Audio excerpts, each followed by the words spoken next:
সাভারের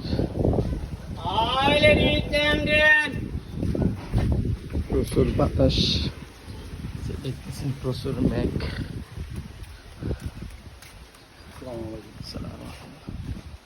প্রচুর মেঘ হতে পারে, প্রচুর বৃষ্টি হতে পারে আজকে সাভারে।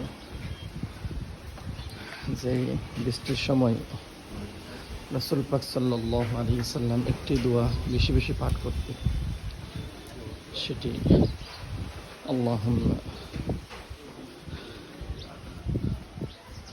সাইয়িবান নাফিআ, আল্লাহুম্মা সাইয়িবান নাফিআ।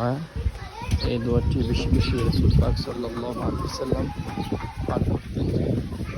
আজকে প্রচুর এই যে ছাতা নিয়ে আসলাম, এই ছাতা একটু বাইর হয়েছি। প্রচুর মেঘ, আজকে বৃষ্টি হওয়ার সম্ভাবনাই বেশি।